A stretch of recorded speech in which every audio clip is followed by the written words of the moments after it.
të nderuar dhe të respektuar vëllezër besimtar, i lartësuar dhe pa të meta është Zoti fuqiplot, ai i cili nga asgjëja ka krijuar gjithçka, ka përsosur dhe ka përzgjedhur nga krijesat kë ka dëshiruar. Njeriu është krijesë e përzgjedhur e Zotit të Madhreshëm.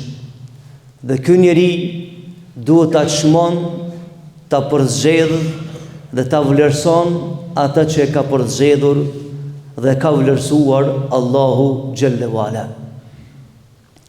Çdo detyrë që Zoti i Madhreshëm apo obligim që ja ka dhënë Zoti i Madhreshëm njeriu i vetëdijshëm, i mençur, e pranon me vullnet të mirë dhe bën përpjekje maksimale që ta zbaton në jetën e përditshme, sepse çdo urdhër i Zotit Madhreshëm që zbatohet nga njeriu e kthen jetën e njeriu në mirësi dhe njeriu i arrin qëllimet më të mira të jetës në këtë botë dhe finalin e fiton në botën e përjetshme.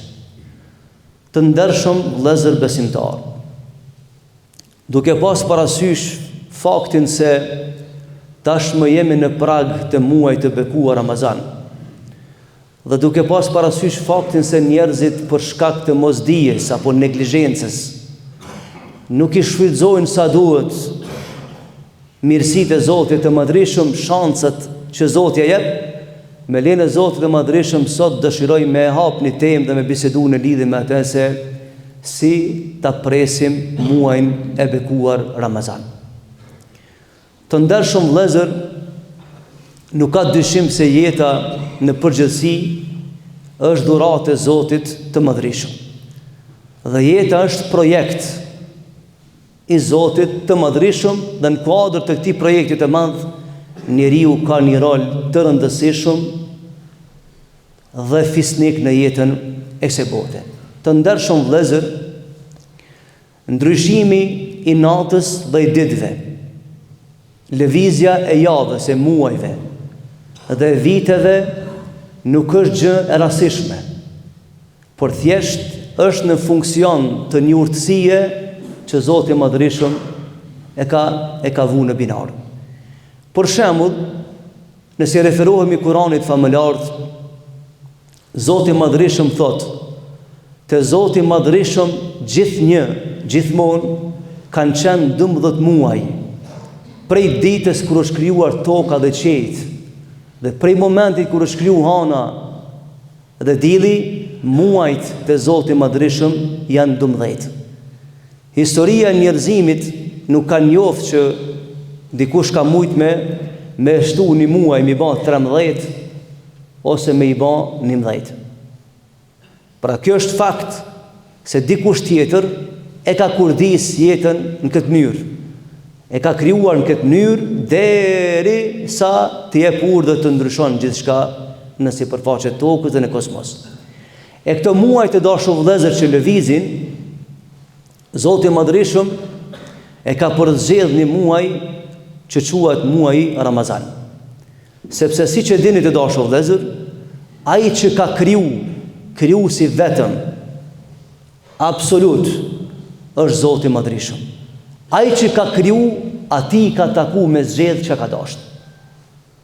Ai ka krijuar njerëzit dhe nga njerëzit i ka zgjedh pejgambert. Ai ka krijuar tokën dhe nga pjesë e kësaj toke i ka zgjedh vendet e shenjta dhe prej atyre vendeve të shenjta po dyshim se bojnë pjesë edhe vendi ku ndërtohen xhamit. Ai ka krijuar melajket dhe i ka përzgjedh Xhibrilin dhe një numër tjerë të melajkeve. Ai ka zbrit librat e shenjta dhe ka vendosur libri i fundit, mesazhi i fundit dedikuar njerëzimit të jetë Kurani famëlar. Dhe këto janë ligje të prera, decisive, që s'ka gisht njeriu dhe s'mund të ketë gisht njeriu. Pra s'mund të ndryshon njeriu vendimin e Zotit të Madhreshëm. Njeriu vetëm duhet i zbaton ligjet e Zotit dhe s'ka mundësi të ndërhyjë, sepse po të kishkane mundën ndërhyrje në disa çështje, nuk kishte ekzistencë në jetën e bote. Mos tim temë gjatë kemi fjalën të si ta presim muajin e bekuar të Ramazanit. Vëllezër të dashur, studimet në psikologji po na thonë se nëse njeriu e pret një çështje me mendim pozitiv, aja çështje bëhet më e këndshme dhe shfrytëzohet më mirë nga njeriu. E nëse njeriu një çështje të ndryshme, çfarëdo që tjetë ajo, e pret me mendim negativ, edhe nëse është e mira e çështje, i kthehet në të keqe. Sunë shijon dhe sunë shfrytëzon në mënyrën më të mirë të mundshme. Çka po du me thonë me këtë çështje? Një prej kushteve, prej kritereve për me shfrytëzu dhe me kthy në benefit muajin e bekuar të Ramazanit, është me pas mendim pozitiv për këtë urdhër të madh të Zotit Madhërisht. Jo me pas mendim negativ. Jo me pas frikë se po të vjen një urdhër për Zotit Madhërisht, e pastaj ty po ta prish karanin këtë jetë, ose po ta prish kararin, ose po ti prish kambicë, ose ku di çka. Jo. Nëse ti kështu e projekton idejen për ligjet Zotit Madhërisht, kur të vjen momenti me respektu, ti nuk kime shiju mirë, edhe s'kime përfitu asgjë prej se shanset e madhe. Prandaj duhet mendim pozitiv për ligjet Zotit Madhërisht, dhe mi dhanë me një farforme kuraju vetës, dhe mi thonë Zotit o Zot, mundësoma që ta përitoj këtë muaj, ta shfrytëzoj, ta baj dallimin mes viteve të kaluar, dështimet që kam pas gjatë muajit Ramazan në vitin e kaluar, ti përmisoj sot, dhe atë mundësi që kam shfrytëzuar në vitin e kaluar, ta shfrytëzoj në këtë vit nëse jam gjallë me lejen e Zotit të Madhërisht. Pra jo me pas frikë prej urdhit të Allahut xhallahu ala. Ai që ka frikë për urdhit për ligjeve të Zotit të Madhërisht, ai se ka kuptuar misionin e kësaj bote.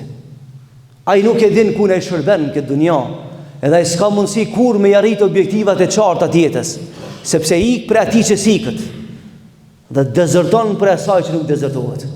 Pra vëllezër të dashur, si ta pres me Ramazanin, në radhë parë është ta bind me veten se gjithçka që ka caktuar Zoti i Madhërisht është në dobitë e njeriut.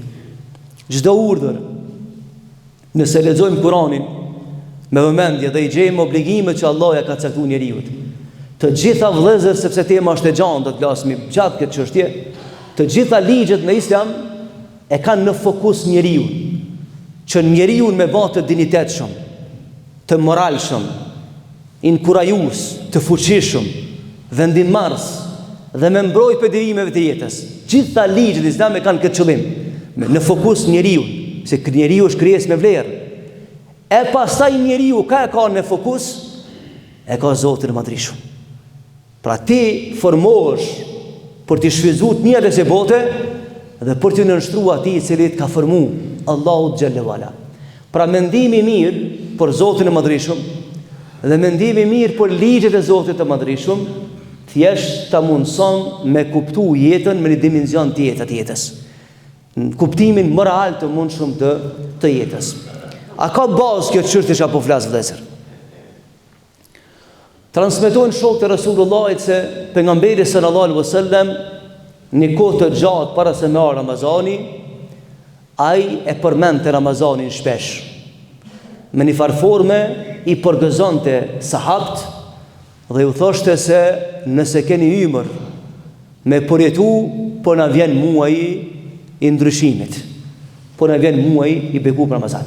Dhe vetë ka përjetuar në mënyrë më të mirë të mundshme dhe i ka përgëzuar shokët e tij që të kenë opinion, të kenë mendim pozitiv për ligjet e Zotit të Madhërisht, sepse të gjitha ato ligje vëllezër, të gjitha ato rregulla që i zbatojmë në jetë për Zotin, të gjitha kthehen në mirësi në jetën e bote dhe në shpërblim në botën e përjetshme. Dhe është transmetuar të dashur vëllezër se shokët e Rasulullahit e kanë lutur Zotin e Madhërisht 5-6 muaj para Ramazanit, duke thënë o Zot, mundësonaj ta mërrim këtë muaj, mundësonaj ta shfrytëzojmë këtë muaj, dhe mundësonaj që dalmi faqebardh prej këtij muaji dhe dalmi me sevape të mëdha. Vëllezër të dashur, sikur të kishte qenë mundur që të zbërthehen këto ligje në kuptimin e argumentit njerëzor, ne do ta kishim lutur Zotin e Madhërisht që ta në viti me pas qenë Ramazan. për shkak të dobive të mëdha që ka në aspektin psikologjik, shpirtëror, social të njeriut. Por ja që Zoti Madhërisht e ka bërë vetëm një muj, por me tregu njeriut se si është vlera e jetës së bote, në hijen komandën e Zotit Madhërisht. Pra vëllezër të dashur, ne duhet kemi mendim pozitiv dhe duhet ta kemi qëllimin dhe niyetin e mirë. Në këtë dunja gjysma e projektit së botë është niyeti, qëllimi. Të gjithë jemi në jetë, por se kemi qëllimin e njëjtë të gjithë. Ai që në jetë nuk e ka niyetin, qëllimin, me shfrytzu jetën në rrugë të Zotit Madhërisht, me qenë rob i ndershëm i Zotit Madhërisht, ai ka me shiju jetën, po jeta s'ka mi bë dobi. Kurse ai i cili ka për qëllim jetën me kanë në frekuenca mbi Zotin Madhërisht, ai do ta shijon këtë jetë dhe do ta merr një garancion për botën e përjetshme. Të ndershëm vëllezër, dhe po e përfundoj për shkak edhe të kohës, sepse vetëm si hyrje do shta me ban këtë hutbe, e kemi fjallën të njeti vëllezër, të motivi. Për shka jeton njeri jetës e bote? Nëse i radit për shembull arsyet e jetës, ku e ka Zoti vendin sipas teje? Ku? Nëse nuk është Zoti qëllimi kryesor i jetës, kush ka me zavendësu Zotin tanë? Cila për i punëve që i dunjaja pas ka përparësi për në Zotin Madhërisht? Kush pas ka jetë, kush pas ka vlerë më shumë në jetën tane më shumë se krijuesi, ai që të ka kriju? Kush? Dhe ku ne e dedikon jetën ti? Për ka që është më nxezë, për ka që është, për shka flenë mramje. Dhe për ka i banë punë. Ai që se ka në fokus Rabbul Alamin, Allahu, ai ka kesh kuptu misionin e se bote. Ai se ka kuptu fare realitetin që ka ke jetë. Dhe për japë një shemull thjesht, sepse muna të ketë me kanë një jetë, por qëllimi me ndryshu. Vëllezër të dashur, mund është me ecë distancat larta në këtë botë trugës, por këtë në varët qëllimin për shashkon. Mund është me jetu gjatë këtë dunja, por nuk vlerësohër sa ke jetu, por çfarë qëllimi ke jetu, dhe çfarë vepra ke bën dhe për ka ke bën veprat. Në ditën e gjykimit kanë marrë njerëz që kanë jetuar shumë pak, por do të peshojnë shumë në ahiret, sepse qëllimin e kanë pasur të mirë për Zotin. Dhe fatkeqësisht do të vinë njerëz që kanë jetuar gjatë, por nuk peshojnë asgjë në ahiret. Edhe pse kanë jetuar gjatë jetës së bote. Nga se ka luajtur rol shumë qëllimi, motivi për çka kanë jetuar. Duke kemi fjalën këtu dhe për përfundoj vëllezër, është transmetuar një hadith që është gjysma e shpjegimit të fe. Pejgamberi sa thot innamal a'malu binniyat. Thot veprat në Islam shpërblehen bazë qëllimit. Dhe me një hadith tjetër thot veprat shpërblehen sipas fundit. Mund është me kanë shumë i mirë në fillim, por nëse dështon në fund, për aty të fillon dëshkimi. Se e mira do të me kanë marator që s'përfundon. Deri ta mrish stafetën. Keni pa do njerëz në jetën e botit ku thotë unë kur kam qenë i ri jam fal. E qysh kur ke qenë i ri e falit tash bësh një çfarë më bëndës, do më fala? Çfarë nuk kupton kjo? Çfarë është ky vlerësim, çfarë është ky argument? Ti do më mbyll jetën ka e gabuna. Pse ke dorëzuar stafetën? Allahu tha fa idha faragta fansab. Edhe nëse lodhësh dhe pushon përsëri ktheu Allahu azza wa jall. Hatta ya'tika al-yaqin. Mos e lësho rrugën e Zotit derisa ta gjej të vërtetën. E vërteta është kur takohesh me Allahun xhallahu ala. E tash po e mbyllim me këtë argument. Sepse është argument i madh në fik në usul. Pejgamberi sallallahu alaihi wasallam tha njerëzit veprat në Islam shpërblehen sipas niyetit. Edhe veprat në Islam shpërblehen sipas fundit. Kur e ka thonë këtë hadith, kur me kasit asaj kohe bënin presion ndaj besimtarëve, i përsekutonin, i dhunonin ku e diçka. Edhe Rasulullah e tha ka ardhur koha me emigru, me shku në Medinë. Edhe tha urdhër për Zotit Madhërisht është me emigru. E ta shpat për atyre njerëzve në distancat të larta, kilometrat rrugës për kilometrat jetës, sepse kush ka bën kilometra për Allahun azza wa jall ka me gjesh shpërblimin. Allahu ka thënë Kur'an edhe shputat edhe fërkemat ka keni lanë këtë jetë ka më t'i shpërblimin se ke bën për Zotin e madhrisht. Në surën Yasin është ajeti. E tash rrugë e gjatë, e mundimshme. Kur mrenë në Medinë, bisedonin njerëzit me Zotin, pse kena rrugtu, pse kena lanë pasurinë në Mekë, dhe pse kena ardhur në Medinë. Ata të sinqertë thanë kena ardhur sepse na ka urdhëruar Resulullah. Kena ardhur për Allahun azza wa jall. Ani pse kena lanë familjen, kena lanë pasurinë, kena ardhur për Zotin. E njëni prej tyre tha vallahu në s'ku marrë për këtë qëllim. Ta qysh gjithë ato rrugë i ke ban 500 km rrugë, pa ofër 18 ditë emigrim në përshkretina ku diçka, e për ka kjo arë nëse s'ke arë për Zotin, për shka kjo arë tha? Tha ka marrë për çështje të dunjas. Edhe Allahu i tha Resulullahit o Muhammed, tregoj atyre njerëzve se ata që kanë ecë këtë dunja, kilometrat e gjata për dunja, hisë aty në veç dunjaja. E ata që kanë ecë këtë dunja, gjatë për Allahun xhelle wala, hisë atyre ka me qenë dunjaja dhe ahireti me lejnë Allahu të zëvgjë. Kujdes, ku i qetë hapat e jetës, dhe për ka i qetë. Kujdes për ka shfizon jetën. Kujdes rrugët e saj bote për ka e ki. Se në pash për dunjaja ka më të lanë. E në pash për Allahun azza wa jall, ke me gjetë më mirë se kise ke botë.